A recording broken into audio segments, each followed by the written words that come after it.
Sobre el chat. Vamos a dar inicio a la actividad académica del día de hoy, acá con el Departamento de Anestesia de la Universidad del Valle. El día de hoy vamos a tener el tema de estatus convulsivo, su manejo en cuidado intensivo, en la unidad de cuidado intensivo, haciendo énfasis en este punto, a cargo de Johnny Alexander Medina Rincón. Alexander es médico emergenciólogo de la Universidad Javeriana y actualmente, médico emergenciólogo de la ICESI y actualmente residente de primer año de medicina crítica intensivo de la Universidad del Valle. Tenemos también el placer de tener al doctor Clavijo, neurólogo aquí del Hospital Universitario del Valle y experto en el tema, epileptólogo. Al finalizar, esperamos tus aportes y aclaraciones si de pronto hay alguna duda durante la presentación del presidente.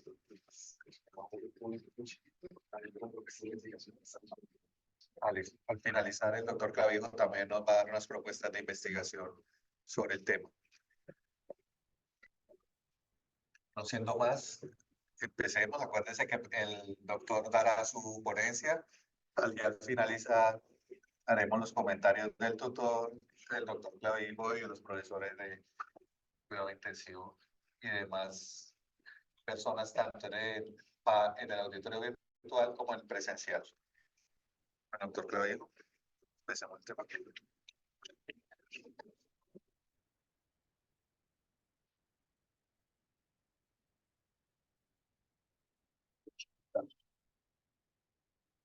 Bueno, muy buenas tardes para todos. Pues el tema que, como ya dijo el profe, que vamos a tratar hoy vamos a dar un esbozo de lo que es el estatus convulsivo. Digo un esbozo porque es un tema demasiado grande que tiene muchas intervenciones, desde urgencias en la unidad de cuidados intensivos y posterior, que tal vez revisarlas todas en una sola charla en el tiempo no alcanzaríamos con toda la evidencia que hay hasta el momento.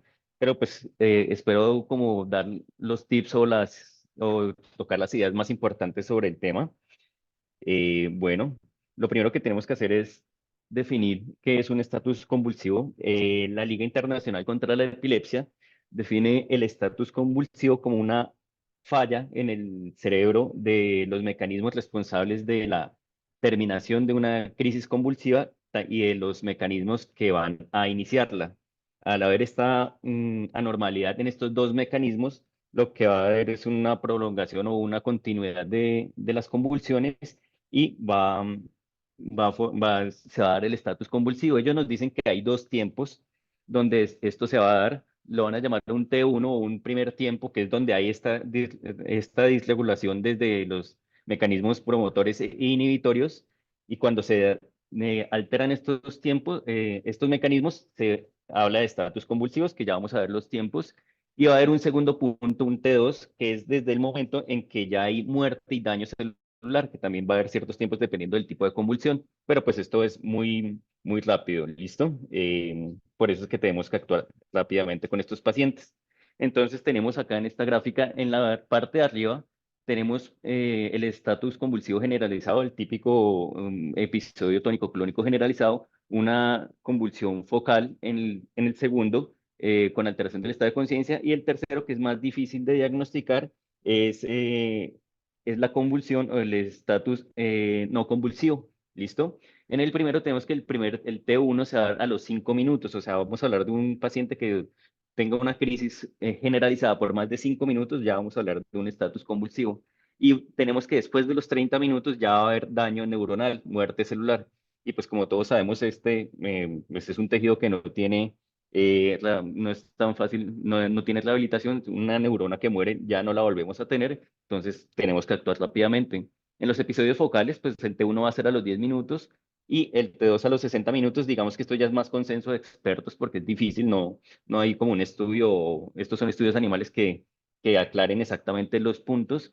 Y cuando tenemos un estatus no convulsivo, pues es más difícil porque a veces son pacientes que se nos van a presentar a menos que tenga el antecedente que haga convulsiones, estatus no, de que haga crisis no convulsivas, va a ser difícil porque son pacientes que van a tener alteración del estado de conciencia, que va a estar en estudio y muy probablemente vamos a solicitar un electroencefalograma muy tardíamente. Entonces, no tenemos como claro, no es tan fácil de diagnosticar a menos que tenga el antecedente del paciente.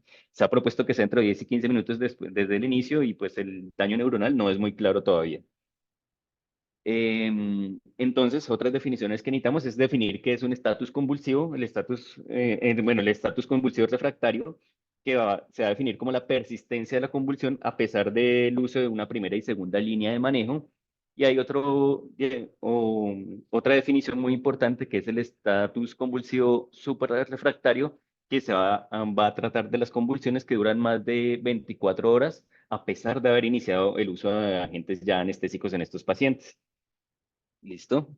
Eh, pues el estatus convulsivo se clasifica por ejes o deberíamos clasificarlo por ejes. Uno, por la semiología de la presentación, si el paciente tiene o no síntomas motores, si se es focal, si que el grado de alteración del estado de conciencia y el tipo de estatus o el grupo muscular comprometido. La etiología, pues la mayoría pues, puede ser de causas conocidas cuando ya pues, un paciente con un sangrado intracraneal, una lesión del sistema nervioso central ya conocida, o puede ser de síndromes electroclínicos, pues pacientes con epilepsias ya conocidas, o muchas veces no tenemos una causa conocida. También se va a clasificar dependiendo de los hallazgos electroencefalográficos. Bueno, pues esto ya es más de expertos y también de la edad de presentación, pues neonatal, lactancia, infancia, adolescencia, edad adulta y vejez se va a ser por encima de los 50 años. Hablando un poco de epidemiología, estos son estudios, datos de Estados Unidos. Tenemos que la incidencia anual reportada va de 7 a 41 casos por cada 100.000 habitantes, usando la definición de estatus convulsivo mayor a 30 minutos. Acá la tenemos por encima de 5. Muy probablemente si tuviéramos datos de 5 minutos, la incidencia sería mayor. Em, la incidencia del estatus tiene una curva en U, o sea, se va a presentar en los extremos, va a tener mayor presentación en los extremos en la vida, en los primeros años de vida, como en los últimos años de vida, por encima de los 60 años. Y se dice que a lo largo de la vida, el 10% de los pacientes que ya tienen diagnóstico de epilepsia van a presentar, aunque sea un estatus epilépticos en su vida, y de los niños que tienen diagnóstico de epilepsia, hasta el 20% van a presentar varios estatus convulsivos en su vida. Entonces, pues es algo importante. Esta gráfica, pues vamos a hablar algo de fisiopatología, es el modelo como por el cual se presenta, vamos a comprender la alteración bioquímica que se presenta en un paciente con estatus convulsivo. Eh, Podemos recordar que los mecanismos de inhibición de estos o las vías inhibitorias van a estar medidas por receptores GABA. Entonces, cuando hay una convulsión o un estatus, por después ya hay un estatus, esto se va a alterar. Digamos que estos receptores GABA van a entrar a vacuolas y se van a destruir en el aparato de Golgi. Esto queda por decir que los receptores inhibitorios para controlar el estatus, pues no van a estar. Va a haber una disminución de estos receptores y también va a haber una alteración genética que va a disminuir la expresión de estos receptores.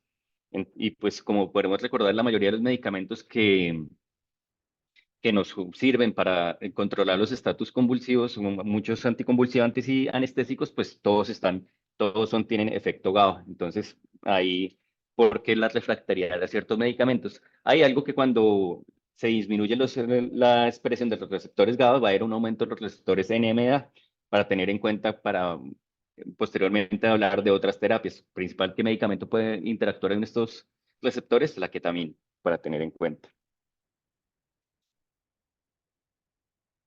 Listo. Sí, profe, si quiere.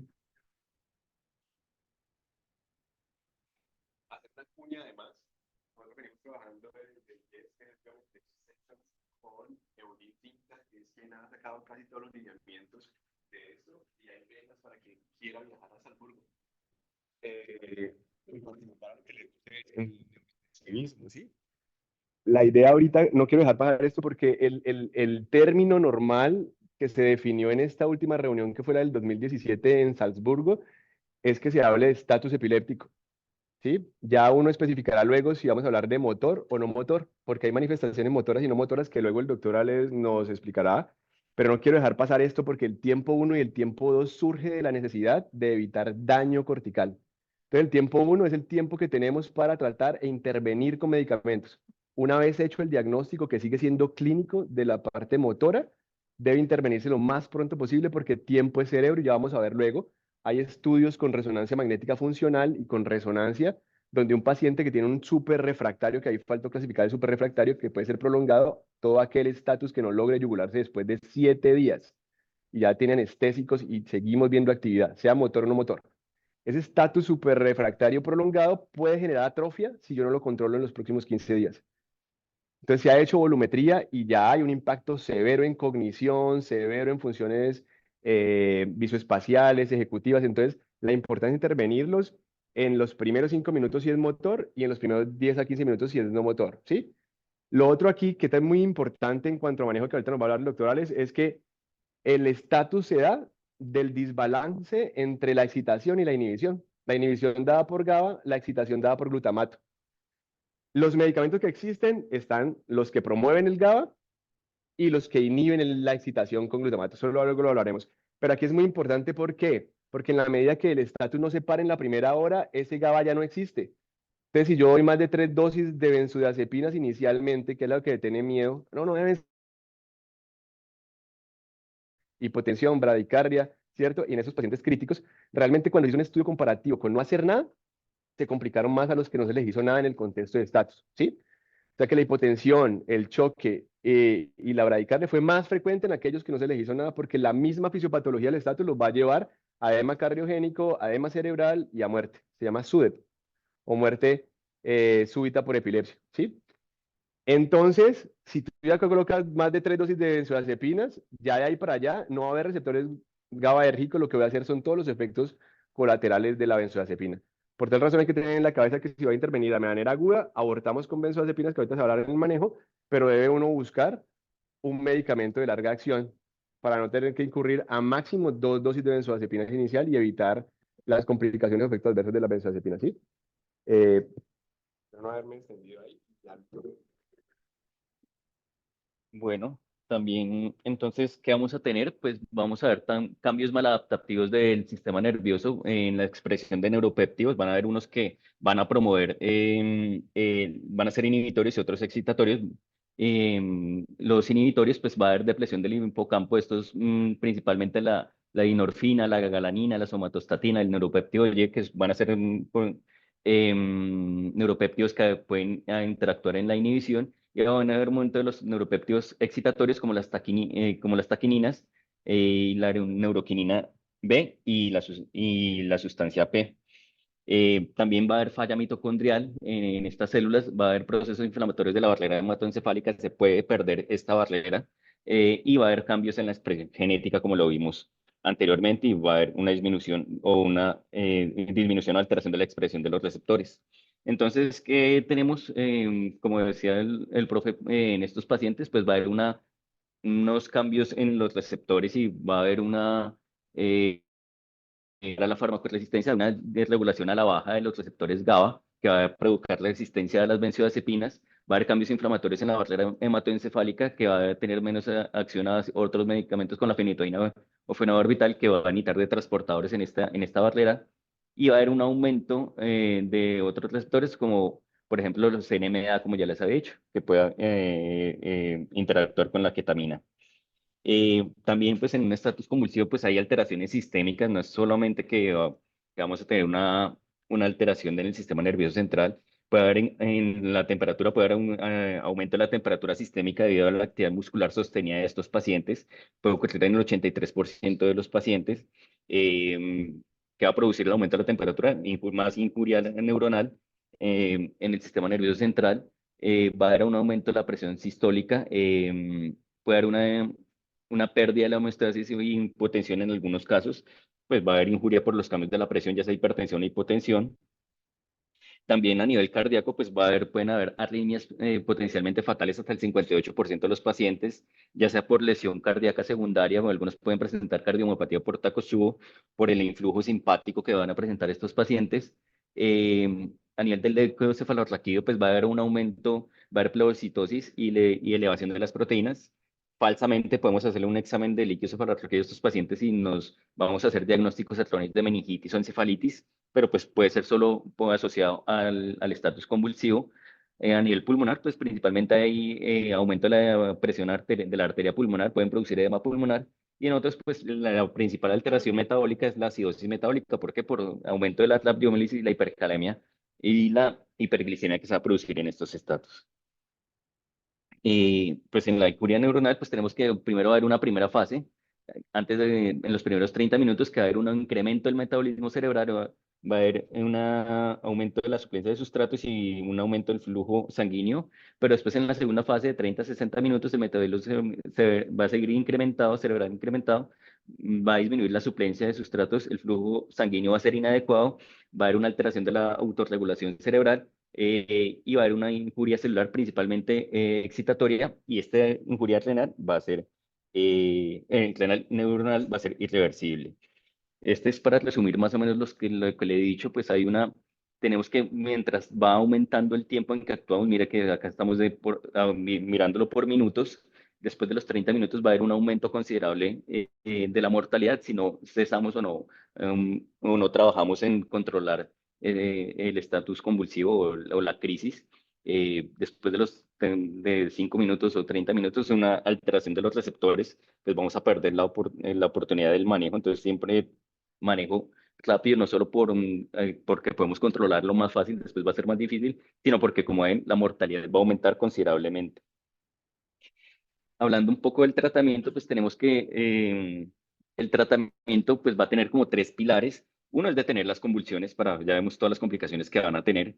Dos es estabilizar los pacientes para evitar lesiones secundarias. Sí, hay que asegurar la vida, hay que asegurarla. Si hay que soportar el paciente hemodinámicamente, hay que soportarlo. Y tratar las causas subyacentes, pues obviamente si hay una causa reversible, si hay un sangrado, si hay una infección, si hay un tumor, pues debemos actuar directamente en la causa. Esta gráfica resume un poco cómo, pues en el primer mundo, cómo vamos a manejar un estatus convulsivo. Tenemos lo principal, que es una primera y segunda línea de manejo cuando se nos presenta un paciente con convulsiones.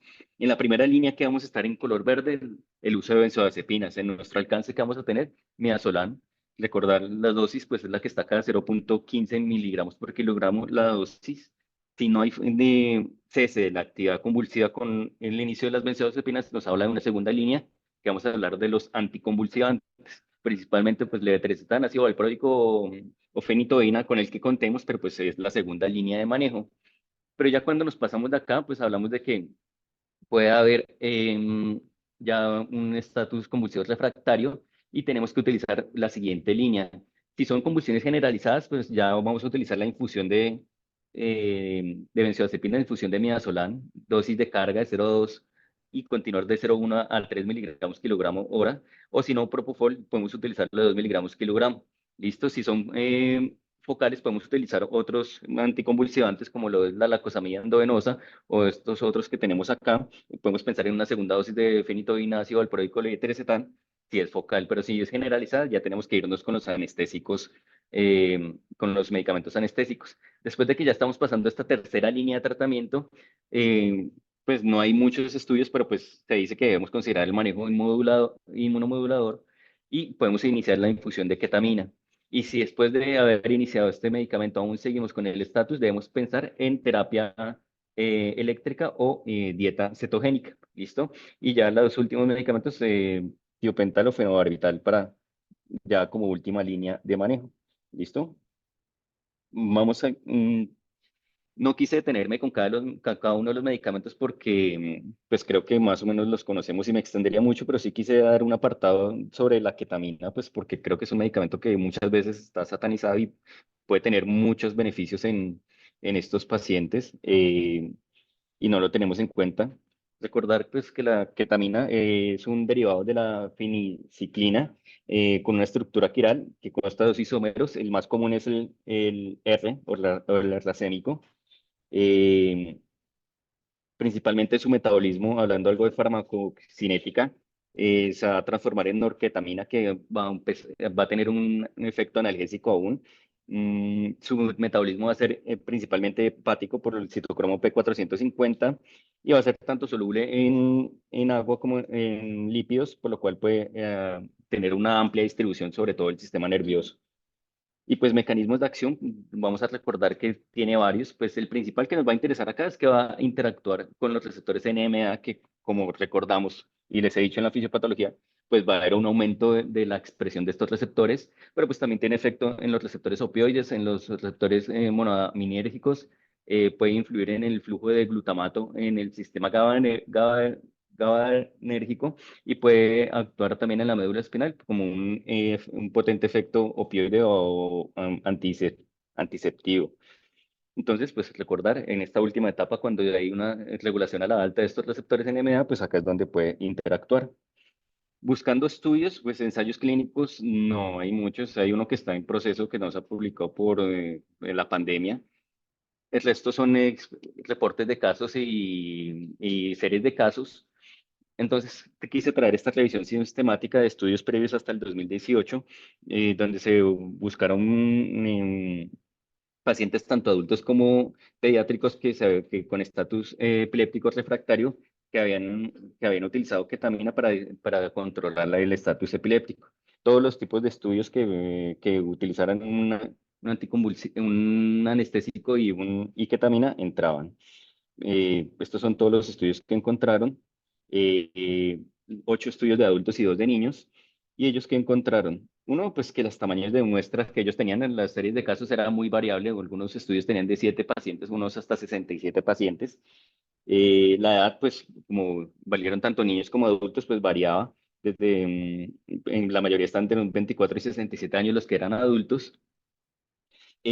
Las infecciones y las lesiones cerebrales directas fueron las causas más frecuentes de estatus epiléptico y, eh,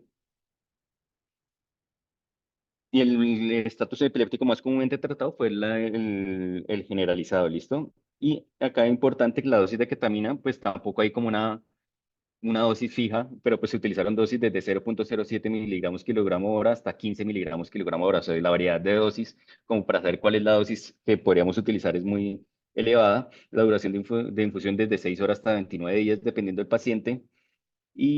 Pero pues sí, cada estudio osciló que el éxito de esta terapia o adicionar esta terapia osciló desde el 11% hasta el 100% de sus pacientes. ¿Listo? Al hacer como el análisis de todos los estudios, pues más o menos hasta el 70% en un promedio de los 70% de los pacientes que se les adicionó ketamina, pues tuvieron esta mejoría. Sí, señor.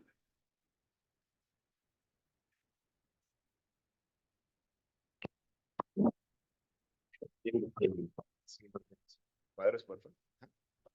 Cuando ustedes ven ahí tipo de estatus superrefractarios, que es la 1, 2, 3, 4, quinta columna,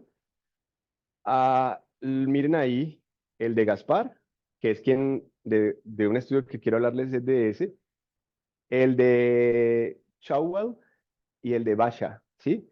Si ustedes ven ahí, SNCSE es Non-Convulsive Status Epilépticos, y miren cuántos salen a ese tipo de estatus. 78% en el de Gaspar. En el de Hoffler, que es uno de los que también menciona harto, son 67%, y eso que ahí no está el de Sandor Beninsky, donde menciona que el 80% de sus pacientes que entraron en estatus motor salieron en estatus no motor, ¿sí? Entonces ahorita tengan eso en mente porque ¿qué nos garantiza que colocarle propofol, colocarle ketamina, colocarle tiopental nos llevó a inducirlo en coma real o nos llevó a resetear el estatus? ¿Sí? Donde cobra la importancia el monitoreo intracrisis, tanto para inducción de el coma farmacológico como las primeras horas post retiro de medicación. Miren que es una cantidad cuantiosa los que salen a no motor. Entonces, son esos pacientes que ustedes terminan el anestésico y dicen, ve, tan raro, pero no está séptico, no está con trastorno electrolítico, no tiene trastorno metabólico, pero no lo podemos estubar. No responde, está quedado, pero no está haciendo movimientos. ¿Qué era que tiene? Puede estar en un estatus no motor y ténganlo ahí porque ahorita vamos a hablar un poquito de ello. Esto decapita sustancialmente su probabilidad de vida y aumenta en gran manera hasta un 70% la mortalidad en UCI, ¿sí? Entonces ahorita ténganlo ahí porque dentro de la propuesta quiero hacerles esa, además de que ustedes ven una cohorte de trauma craneoencefálico que hacen monitoreo multimodal y lo hacen muy bien, lo están haciendo en el hospital y del 70 al 80% de sus pacientes hacen estatus no motor en las primeras 72 horas. Entonces dicen, ah, pero le estamos haciendo Doppler transcraniano, viendo la vaina del nervio óptico, le estamos haciendo PI, vamos súper bien, estamos evitando el edema, pero tan raro ese paciente va mal, no se puede estudiar, está comprometido severamente y el trauma no da para explicarme ese compromiso.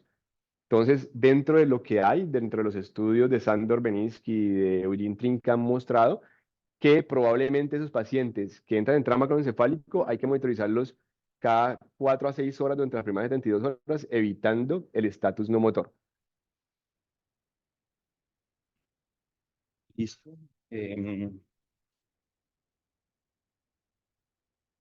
Pues como conclusiones ellos en esa revisión sistemática, pues textualmente dicen que aunque la ketamina ha demostrado ser eficaz en el tratamiento del estado epiléptico refractario, pues los estudios disponibles son obstaculizados por las limitaciones metodológicas, son series de casos o reportes de casos, pero pues a pesar de la mala calidad de los estudios, por fisiopatología y por mecanismo de acción del medicamento, pues no deberíamos de menospreciarlo y pues deberíamos tenerlo en cuenta en nuestro arsenal de tratamiento. ¿Listo? Estas son las limitaciones que ya dije. Y este es otro estudio un poco más reciente, del 2020. Este es una corta retrospectiva de un solo centro, donde se estudió pacientes con estatus epiléptico suprarrefractario para probar la eficacia de la infusión de ketamina más otro anestésico versus la infusión de un solo, de solo un anestésico. Entonces, ellos que encontraron pues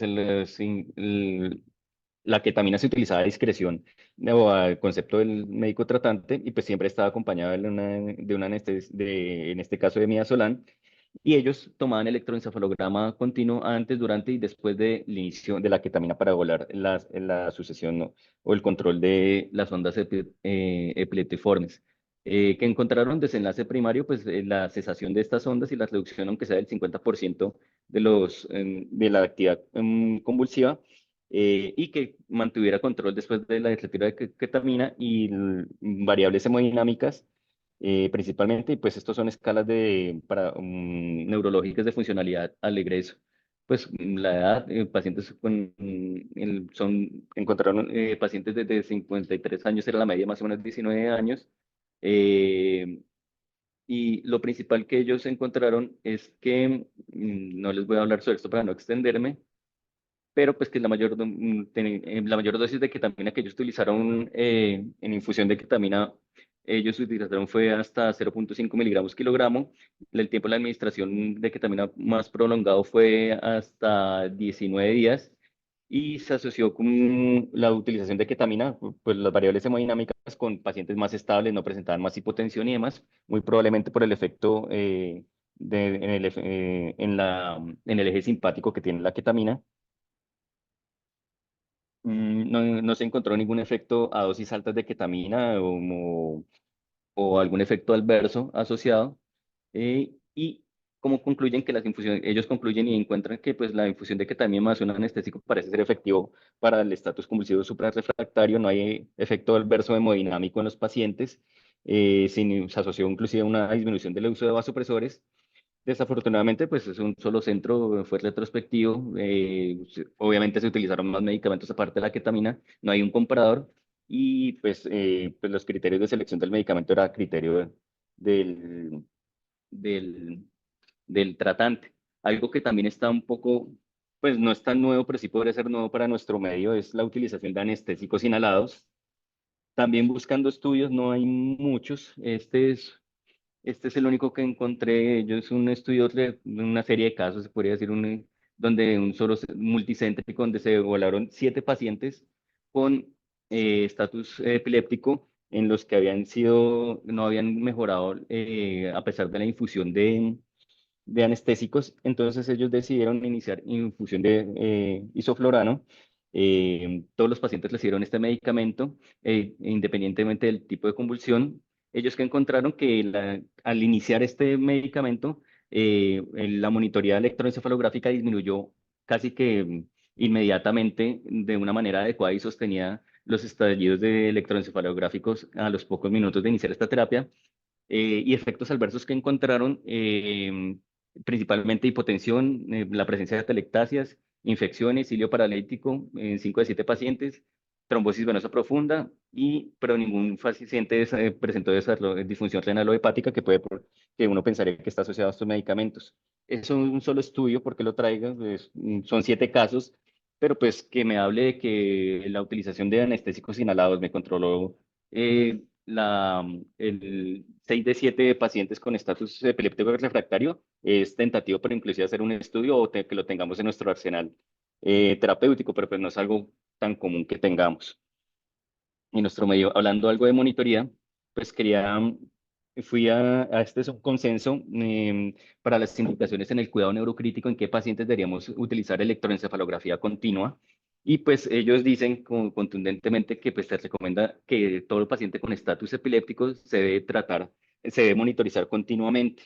¿En qué momento lo debemos iniciar? Inmediatamente, lo más pronto posible, apenas hacemos el diagnóstico de estatus epiléptico, sería monitorizar el paciente.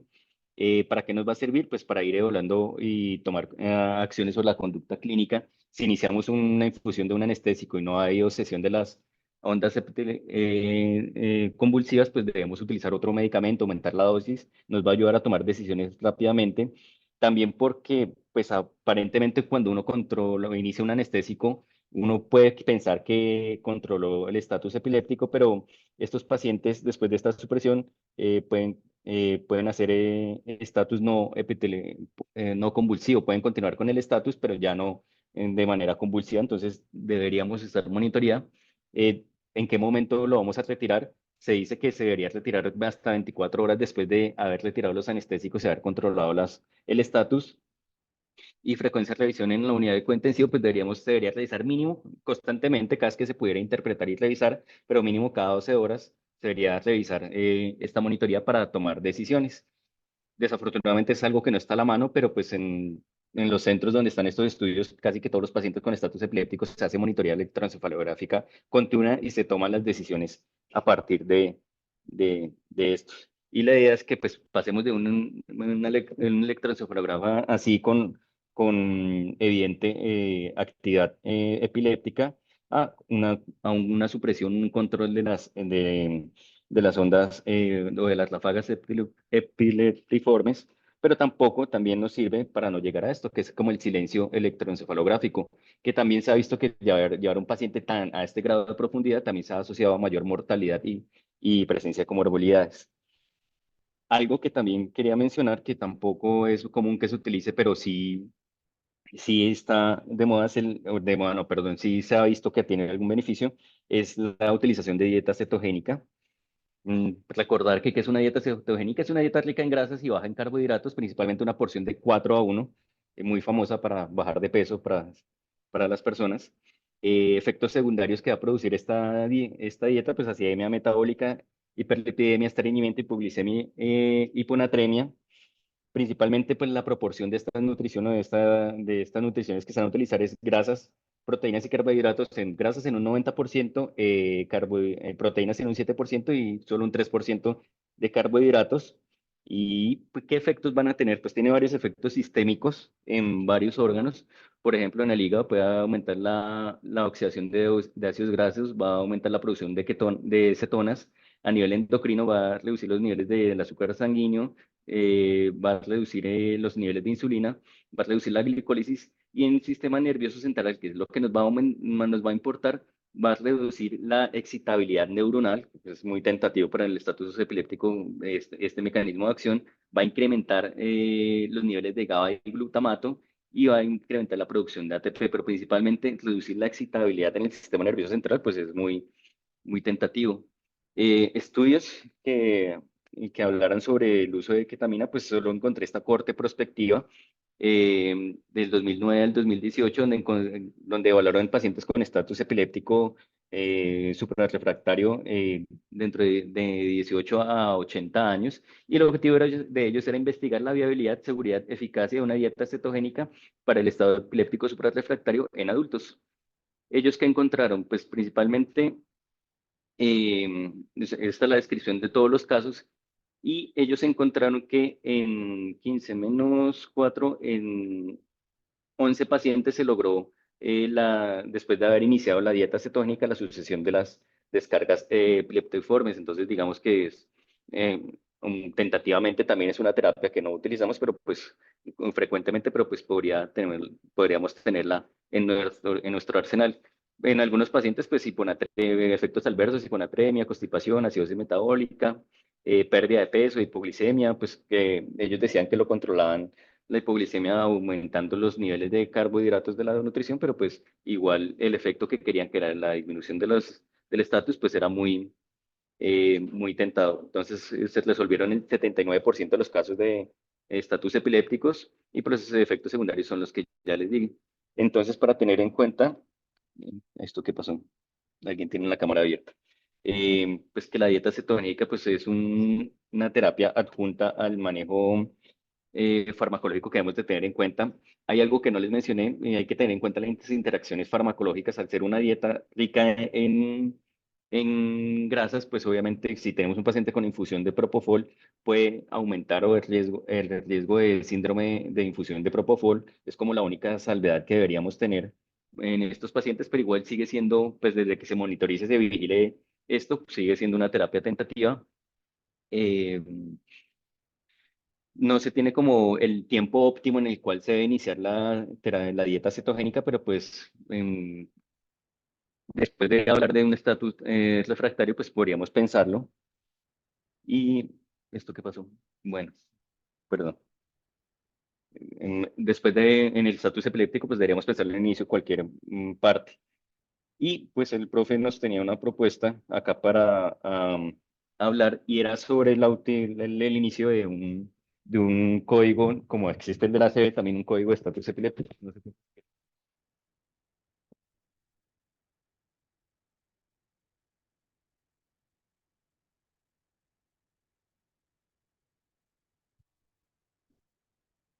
Primero felicitarte, Alexander, porque hiciste un abordaje muy completo dentro de un tema que es bastante extenso, ¿sí? Eh, Resaltar lo que dijo ahorita el doctor Alex, y es que la evidencia que tenemos sigue siendo muy pobre, está basada casi que toda en estudios retrospectivos.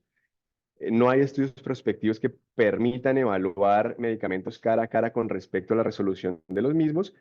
Y si ustedes ven la fisiopatología de esto, ya hay estudios grandes como el de Clarkson, como el de Sandor Beninsky, como les decía, y venimos trabajando de manera multidisciplinaria con grandes centros como Austria, como Canadá, como está el de Massachusetts, donde hemos identificado dentro de los modelos fisiopatológicos que la mortalidad aumenta sustancialmente, 9 veces más aquellos que logramos controlar en la primera hora con respecto a los que se controlan después, ¿sí? Entonces, si el tiempo está allí, no debemos evitar esto hasta el superrefractario prolongado, que son 7 días o más. Y el reto está en yugularlo rápido, identificarlo rápido. Entonces, a veces identificar el motor está más fácil, aunque no todo lo que se mueve es crisis. Y en la unidad de cuidado intensivo confunde bastante eso. A veces las mioclonías subcorticales está en intervenir tempranamente. Ahí nos mostraba Alejandro dentro de los flujogramas que existen y dentro de lo que más tiene evidencia, sigue estando la levetiracetam ahí en esa segunda línea después de las benzodiazepinas, pero vean que aparece la cosamida y brivaracetam hasta tercera línea. Grande, no hay diferencia entre seguridad y efectividad entre lo que eran medicamentos de primera línea y medicamentos de segunda línea. Yo quisiera saber ustedes si saben cuáles son los medicamentos de primera línea y cuáles son los de tercera línea. ¿Alguno tiene ahí en la cabeza cuáles serían los de primera línea? Fenitoína, ácido valproico, ¿cierto? Esto evidenció una cantidad de efectos colaterales, especialmente en estos adultos que tienen policomorbilidad. Aumentó arritmias cardíacas, aumentó interacciones medicamentosas que utilizan la vía hepática de metabolismo, aumentó hiperamonemias, aumentó alteraciones cognitivas. ¿De qué venimos ahorita pegados? De algunos estudios que han demostrado que algunos fármacos de tercera línea como la cosamida y brivaracetam, no estoy promoviendo marcas, son la molécula original, demostraron que llegan a un TC max casi que 10 minutos después de la infusión endovenosa. Si yo lo que estoy hablando del tiempo de cerebro, una infusión de fenitoína o ácido valproico que me tarda 30 minutos y digo que la mortalidad me disminuye si yo lo controlo la primera hora, probablemente infundir estas moléculas viejas ya nos van a aumentar el tiempo.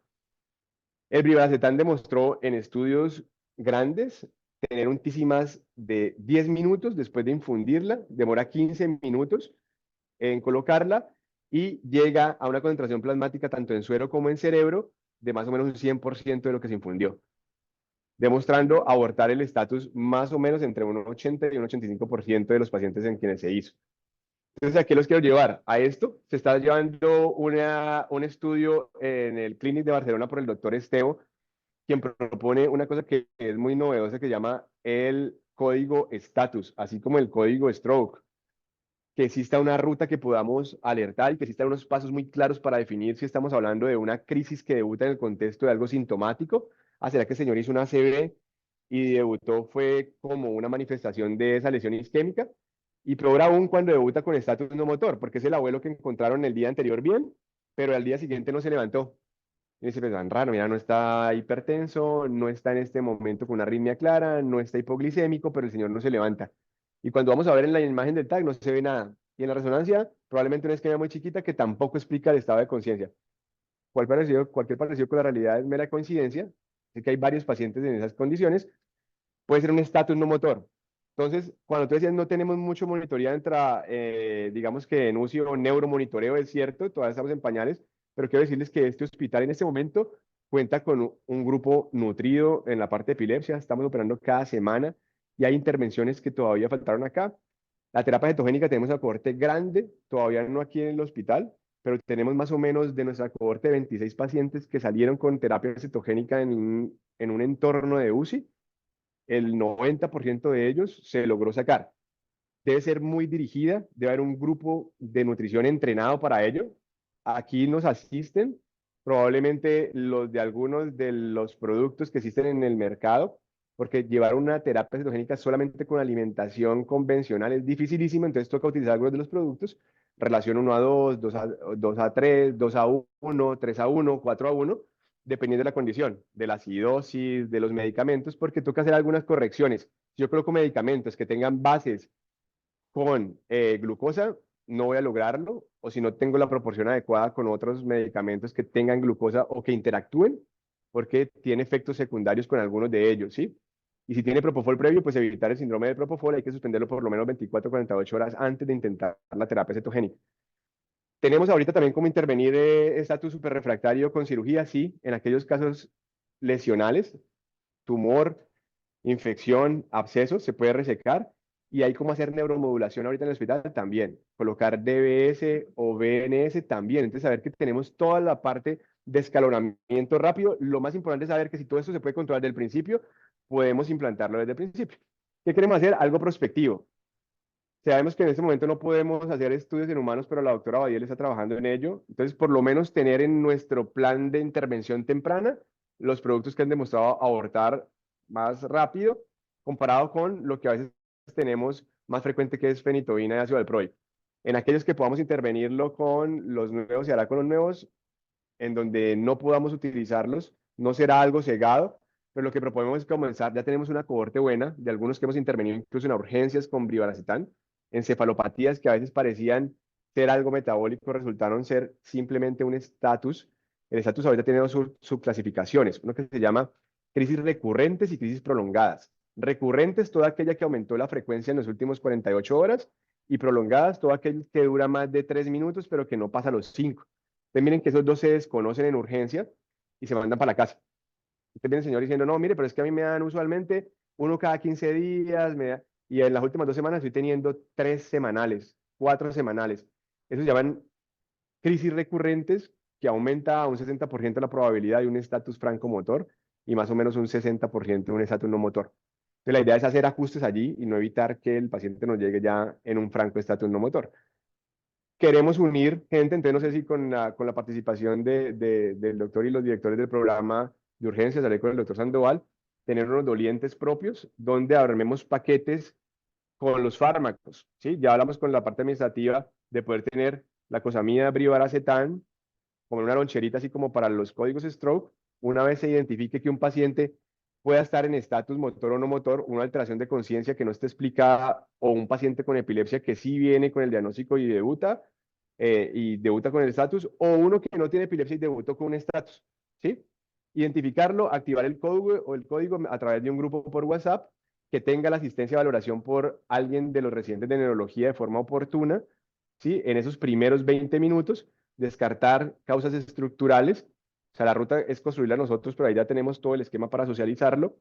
Intervenir farmacológicamente en aquellos que sea necesario y en quienes quede la duda todavía, poder monitorizarlo. Entonces, cuando el doctor decía, no tenemos, somos casi que el centro hospitalario que en este momento tiene más equipos para monitorizar en todo el suroccidente colombiano, comparado incluso con algunos de Bogotá. Rosario, lo que es la Cardioinfantil, Kennedy, Hospital San José en Bogotá, que cuentan alrededor con 3 equipos. Nosotros en este momento tenemos 6 equipos de monitoreo, 6 equipos, y uno de ellos está dispuesto para la urgencia, para paciente en UCI. Tenemos puntos flacos, sí. El informe en tiempo real no se está haciendo, queremos mejorarlo. En ese paciente que ustedes digan, mira, en la UCI lo necesitamos, creemos que eso es un estatus de un motor, necesitamos monitorizarlo ya. No tenemos para conectarlo 24 horas por la alta frecuencia de la patología, pero podemos hacer el eje continuo intermitente, que también tiene una muy buena evidencia y es entre 4 y 6 horas mínimo. Surgirán la pregunta del auditorio es, ¿y por qué no hacer electros convencionales, como se hacen en muchas partes acá? Hay estudios claramente que demuestran con contundencia que el estudio menor a 12 horas no nos ayuda ni para diagnóstico ni para pronóstico, porque a veces una cosa que llaman criterios de Salzburgo no aparecen sino después de la sexta hora. ¿Sí? Entonces, hacer estudio de 30 minutos es que puede no decirnos nada y puede no mostrarnos nada. Y si está bajo efectos de sedación, peor. Pero la idea de montar esto es antes de montarlos en sedación. Si hay una indicación de pronto de entrarlos a coma, es guiar un poquito la inducción de coma con el estudio, porque la dosis es idiosincrática. Entonces, a veces podemos ver lo que mostró el doctor Alex acá. Yo le aumento dosis de anestésico y yo ya digo, pues ya tiene propofol, ya tiene ketamina o ya tiene tiopental y ya lo induje en coma.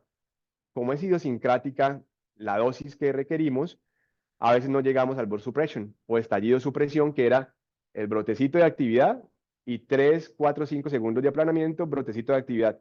Entonces nunca lo indujimos en coma o nunca nos dimos cuenta si llegamos allá. O por el contrario, metimos la dosis máxima en un paciente con una superficie corporal menor y lo llevamos a una supresión completa. Y son aquellos pacientes que hacen disminución del flujo de perfusión cerebral y salen con algún deterioro. No, mira, ese señor salió con una demencia francamente establecida por un infartos hemodinámicos en Watershed, o porque finalmente sí hizo un infarto francamente establecido porque no le llegó flujo. ¿Sí? Entonces miren que los dos escenarios son nefastos, pudiendo hacerlo monitorizado. Y lo otro que veíamos acá es que si salen en un 65% en unos estudios 70 a un no motor, es poder monitorizarlos, esa supresión del anestésico, monitorizarlos por lo menos 4 horas después de quitarlo para ver que no salga en un no motor. ¿Sí? Entonces la idea era tratar de instaurar el código, que tenga una evaluación temprana de algunos de los del grupo de neurología. 2, que se pueda hacer un estudio intermitente de ser necesario para el diagnóstico en aquellos casos que no son muy claros y poder evaluarlos saliendo. Los de trauma son otro caso, que es una subcohorte anidada en lo que ustedes están haciendo en monitoreo multimodal, y es que esos de trauma, los que no salen bien, el 70% es que pueden estar haciendo estatus no motor en las primeras 72 horas. Entonces, esos de trauma puede hacer aunque sea 2 electros en las primeras 72 horas que demuestren que no están en estatus no motor. Si es así, ya se está haciendo con los de neurocirugía. La idea era poder pasarles el protocolo, vincular un residente de primer año de intensivo, uno de urgencias y probablemente uno de medicina interna en la medida que sea posible. El protocolo ya está hecho, es como que hagamos una reunión para socializarlo, para hacerle correcciones dependiendo de todas las especialidades que quieran aportar y poder comenzar a correr la información, crear el documento con variables claras para llenar en cada uno de los escenarios y que luego saquemos datos estadísticos.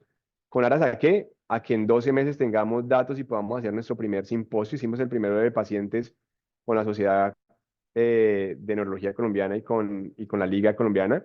Queremos traer a Esteo el próximo congreso, si Dios quiere, en febrero y mostrar nuestra ruta.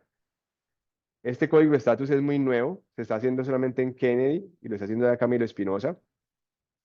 Aquí en Colombia en ningún otro lado. Entonces, digamos que ser parte de ser pioneros y poder publicar nuestro propio trabajo de aquí a un año, tener datos, por lo menos datos interinos o datos ahí a mitad. La idea es evaluar esto a largo plazo, ¿sí? 5 años por lo menos. pero sí quería como socializárselos, dejarlos ahí la inquietud, quienes estén interesados y poder heredar esto incluso a los que entran, y poder unir a los de urgencias. Entonces, hacer una de estas reuniones con los de urgencias, con los de neurocirujanos y con los de medicina interna será importante. Qué pena ocuparles ahí mucho espacio, de ahí les dejo solo la inquietud y estoy dispuesto a que hagamos nuevas reuniones.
Bueno, muchas gracias a ti por acompañarnos. Muchas gracias y felicitar a Alexander.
Intensivo y utilizar toda esta litografía espectral. O sea que si hay algo de Si hay experiencia. evidencia, si hay experiencia, si hay evidencia, y para la toma de decisiones de manera oportuna, precisamente para no llevarlos a la supresión total, sostenía que va en detrimento de las funciones cognitivas, y para tratar de tener los board suppression, que también es evidente. Uno ve, tal, el brotecito rosito, Sí, y claro. otra vez el brotecito rojo, y dice, "Ah, claro". Y también para identificar que no hayan descargas. ¿El problema aquí cuál es? Cuando uno entra en estatus, es el tálamo el que está encargado de hacer todas las descargas. Todas atraviesan allá la parte talámica. Entonces, si llegase a haber algún foco, ese foco es poco probable que uno lo vea, pero para tomar conductas grandes que vayan a evitar el detrimento del paciente, está siendo utilizada Crazy. Ya que la Javier la podríamos tener, porque aquí tenemos como 3 monitores. Se podría. Y de hecho podría ser una experiencia que nosotros podemos comenzar a documentar. Miren que muchas veces de lo que habla uno por fuera es que aquí hay una cantidad de cosas que no las documentamos. Sí. Y pueden ser muy efectivas en algunos sitios que no tengan otros requerimientos. Y eso puede ser una Y es rápido, ¿no? Es No, rápido. no tiene tanta Tiene tanta cosa de parafernalia, está restaurada. Simplemente es el set, son 4, eso sí son 4 canales, ¿no? Frontales. Frontales, exactamente, pero da mucha información. Bueno, unas preguntas que yo tenía para darles el espacio a los compañeros. En la parte práctica, ¿en qué momento, que no quedó muy claro, en empezar la dieta cetogénica? Porque, bueno, lo tenemos ventilado, un trauma craneoencefálico, que comience, que haga estatus no motor. No es muy claro, te llamamos a ti, listo, en el preciso momento en que se diagnostique desde el punto de vista de imagen, porque clínicamente no es muy claro, o que vengas tú y nos lo valore y lo define. No, dentro de todo el algoritmo de terapias, la terapia cetogénica, así como la inmunoglobulina, los esteroides, van en una tercera línea de manejo. Lo que uno siempre hace en el abordaje es benzodiazepinas iniciales. No, sí, sí, sí. Digamos que sea saciado, Sí, sí, ya sí. tiene anestésico. Sí. Si haya 24 horas de anestésico, lo que buscamos es sacarlo del anestésico, evaluamos alertamiento y si no hay alertamiento, monitoría y si persiste, esa es una buena opción. Dentro del algoritmo, esa es una buena opción. ¿Qué es lo que dice? ¿Por qué utilizar inmunoglobulinas y por qué utilizar esteroides? En aquellos pacientes que no tienen un diagnóstico previo de epilepsia, la probabilidad de hacer una cosa que se llama encefalopatía inmunomediada está. Nosotros tenemos una cohorte de 10 pacientes con anticuerpos anticanal de potasio, anti-IgI1 y anti-GAT65 y otros anti-NMDA. Otra pregunta que surge de esto es, ¿y tenían cáncer o tenían un proceso oncológico? No. El 70% de ellos no se vinculan a eventos paraneoplásicos, ¿sí? Podrían ser anticuerpos contra antígenos de membrana, de nuevo, todavía no sabemos exactamente por qué, pero se sensibilizan y finalmente son esos estatus que debutan que no responden a fármacos porque su fisiopatología es distinta, ¿sí?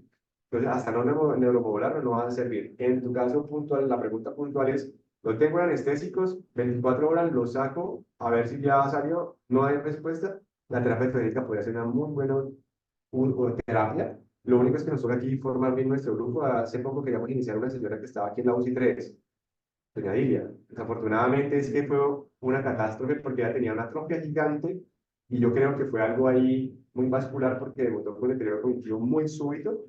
Pero en aquellos que cuando vimos el nutricionista tiene una idea de la terapia cetogénica, pero no tan clara. Entonces hay un grupo experto que nos apoya. Me gustaría hacer reuniones con los nutricionistas porque es importante que conozcan los medicamentos previos, qué medicamentos se pueden combinar con ellos y el que esté en un estado de hipoalbuminemia o no muy bueno de nutrición, lo podemos contrarrestar con suplencia de algunos otros aportes alimentarios. ¿Sí? Entonces no es una contraindicación para no hacerla. Cuando quieran, vemos los que tenemos y tenemos un paciente reciente en otra UCI de la ciudad con muy buena respuesta y tenía pérdida, una sarcopenia grande de una estancia prolongada en UCI, tenía además de eso un estado acidótico, pero era o sacarlo o que se muriera. Y se hizo un aporte calórico importante con suplencia nutricional y además de eso la terapia cetogénica. ¿Sí? Entonces es actuar de manera multidisciplinaria con los de nutrición, entrenarlos y yo creo que puede ser un buen recurso que tenemos. Listo. Bueno, muchas gracias, doctor. No sé, Álvaro, ¿vas a comentar algo? Pere, ¿a qué? Con respecto a las alteraciones selectivas que se generan en estos pacientes o que son la causa, digamos, del estado epiléptico. Si el control del magnesio y de los otros electrolitos se hace indispensable o hace parte del manejo de estos electrólitos. Simplemente nos quedamos con los átomos. ¿Por qué? No es importante. En ese caso, cuando hay identificado una causa que me está llevando al paciente a un desequilibrio electrolítico, ahí tendríamos una etiología y esas crisis o epilepsia se llama epilepsia sintomática, tal cual que si tenemos una hipoglicemia. Pero es parte importante del tratamiento, manejar el estatus, pero corregir la hipoglicemia. O si tenemos un estatus porque tenemos una crisis hiperglicémica, ya sea cetósica o hiperosmolar, ¿sí? Entonces, bueno, vamos a corregir el estatus, hay que dar medicamentos que controlamos, pero necesitamos corregir el trastorno de los carbohidratos, ¿sí? O de la glicemia. Entonces, es muy importante medirla. Mira que también hay un escenario muy puntual en la dieta, todo lo que es el síndrome de realimentación. A veces hace un desequilibrio importante electrolítico que me lleva a un estatus motor o no motor. Esto del estatus no motor es muy bonito y podríamos tener un seminario al respecto, pero pareciera tener una cantidad de afluentes del paciente crítico. Entonces, toda la condición del paciente crítico me puede llevar a un estatus no motor, así no tenga epilepsia previamente diagnosticada. Entonces, que tuvo sepsis y quedó ahí con un estado de nutrición alterado, o alteración electrolítica, o sarcopenia, esto me puede llevar a un estatus no motor. Entonces, vale la pena evidenciar magnesio, fósforo y sodio, que han sido los más vinculados, amonio y urea. ¿Listo? Aunque los mecanismos fisiopatológicos son diferentes. Aunque los mecanismos Incluso en el estado de cetoacidosis diabética, el edema cerebral y otras causas que generan probablemente el estatus. pero son distintas. Son distintos. Uno va corrigiendo acá para evitar ese mecanismo. Y al usted corregir, podría en un momento dado suspender la medicación. Sin duda, sin duda. Lo que sí tiene que tener seguridad es que el paciente no esté en un estatus no motor y que se haya resuelto el estatus, digamos, ¿no? Ese punto es muy importante. Y la única forma de saberlo es monitorizando. Ahora, y ese aparatito que ustedes usan en la sala de operaciones para la profundidad de la sedación en la anestesia, podría utilizarse. Es lo que estábamos hablando, de la electroencefalografía procesada. Podemos comenzar a instalarla, ¿verdad? Sí. Y ver cómo nos va. Sí, bueno. Y ir documentando y tener ahí las variables. sí, podríamos empezar Hay una semana. Alexander, hacemos Claro. unas reuniones, planeamos reuniones mensuales. Hay dos, ¿o Listo. Para darle continuidad. Hay que no 3. se carga. Podemos unir otros. O sea, podemos dejar uno para uso. Sí, de los mismos. exacto. Sí. No sé, Felipe, ¿quieres comentar algo? Tener o los no.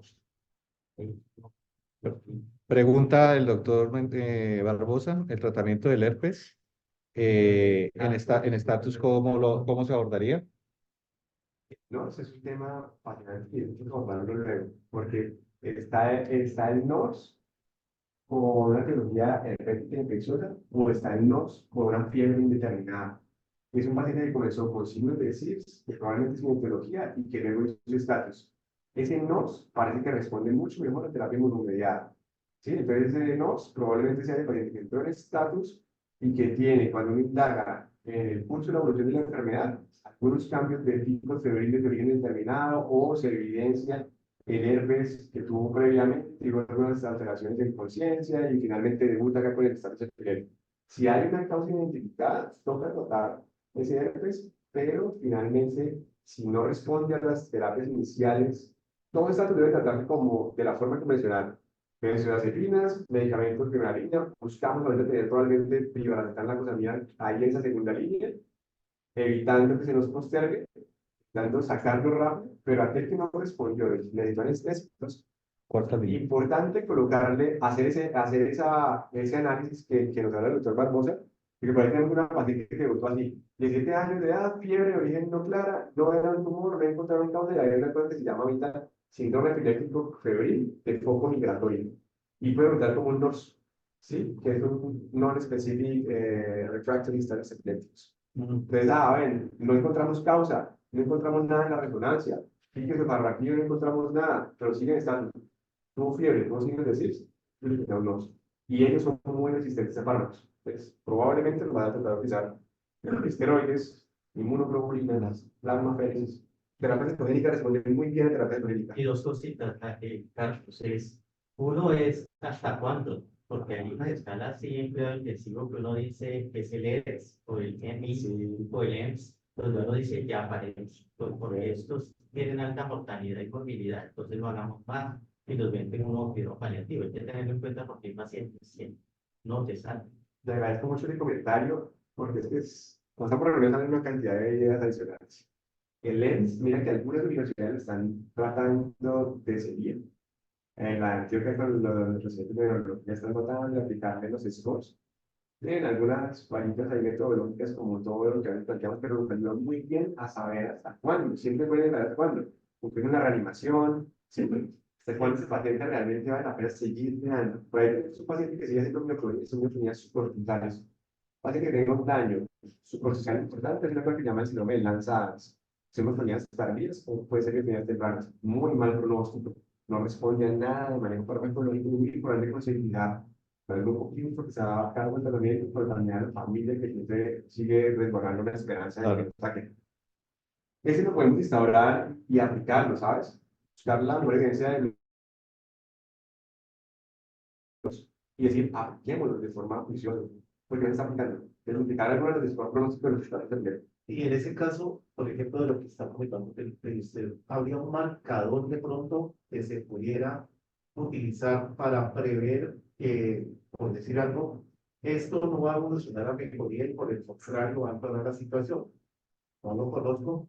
Se me ocurre que en líquidos cefalorraquídeos se podría encontrar un marcador que podría ayudarte a pensar, oiga, este paciente realmente no va a evolucionar favorablemente en esta situación. ¿Te han preguntado esto? Tratando de hacer metabolómica mientras tenemos algunas cosas, y ahorita sabiendo que existe el intestino cerebro y buscar algunos biomarcadores, no ha existido ningún biomarcador importante que nos determine el pronóstico, pero sí hay cosas que determinan el pronóstico respecto a la nefrología y a la etiología. Entonces, aquellos pacientes que debutan en el estatus con nefrología que muestra actividad lenta delta, que es prolongada de más de 10 segundos, normalmente el pronóstico de ellos es peor. Lo que afecta el background y no hay reactividad ante los estímulos, dolor y sonido, es muy poco probable que la corteza se recupere o vaya a arrancar. Entonces, eléctricos existen, pero les decía que ahí están esos estudios bonitos de cuánto tiempo, y los estudios que hizo Sandra Beninsky y el doctor Evin documentaron de forma muy adecuada el uso de la electroencefalografía, porque antes se creía que pero aquí quieren monitorizar cuántas horas. Pero no sabían cuántas horas monitorizo. 12 fueron suficientes para ver pronóstico y para ver diagnóstico. Por debajo de 6 nos quedamos cortos, podemos no tomar decisiones, y entre 6 y 12 podríamos hacer diagnóstico más no pronóstico. Y posibilidad de que tengamos más actividad con la biotelemetría, que tenemos mucha dificultad con esto. Eso es lo que queremos de pronto con la participación ahorita de residentes, dejar una ruta, porque va a quedar un solo equipo para urgencias. Entonces, cuando montamos, digamos que ahorita estamos abasteciendo una comunidad muy grande ambulatoria, más todo lo que surge en el hospitalario, más todo lo que surge de la urgencia. Entonces, si montamos estudios muy largos, 24 horas, 48, 120 horas, las 6 máquinas que existen van a estar ocupadas. La urgencia se dejó solo para las urgencias. La idea es que estos de urgencias tengan telemetría de 24 y 6 horas para poder abastecer un poco la demanda. Y ahorita si tenemos eso, va a ayudarnos mucho, de pronto pedir en consulta rápida, ayudarnos un poco con el MIS mientras llega la electroencefalografía oportuna. Pero es tener una ruta clara, que todos podamos activar el código, que haya un chat o un WhatsApp que tenga una respuesta oportuna, que nos dé la posibilidad nosotros de saber, darles mi contacto, Claro. ¿sí? Armemos un chat y que alguien que tenga la duda diga, venga, tengo un paciente acá. ¿Qué es lo que está pasando ahorita? Que se monta la orden al sistema, el sistema va a que la autoricen, de autorización va a un paquete de neurofisiología, y a la técnica se olvida de avisar que hay un paciente de urgencias, o ella no sabe realmente qué es con urgencias. Dice, no, mira, es que tenemos muchos ambulatorios. Me presté una urgencia. Entonces, dejar de estar allá, venga, la urgencia ya tuvo una respuesta, las urgencias son urgencias, y tal cual, así como una CB, como un infarto total, llega una urgencia, usted corre con él. Y las de la UCI, Y las de la UCI, considerarlas como código entre triángulo, digo, le damos un código y si está el código rojo, si está el código, Claro. darle una connotación para que se cubra oportunamente. Entonces, ustedes que están atentos, que llamen y digan, venga, está corriendo una telemetría, necesitamos que nos la ayude a ver ya, en tiempo real. Porque no sirve que mandemos el informe 3 días después, el paciente ha llegado 72 horas de estatus. Hay un estudio muy bonito que luego se los muestro y está la curva. Ese es un área bajo la curva importante, donde muestra finalmente la mortalidad social 9 veces mayor en todo aquel que intervenimos después de la primera hora. Entonces, la idea es tratar de intervenir en esa primera hora. Listo, profe. Bueno, muchas gracias. Creo que dejamos ahí. Muchas gracias. Invitarlos a esta tarde, a esta noche, que también va a pasar el link también, que es la parte de endovascular en aneurisma. ¿Listo? para que estén también los residentes, los fellows, obligatoria, estudiantes, listo, y los profesores. Muchas gracias a todos.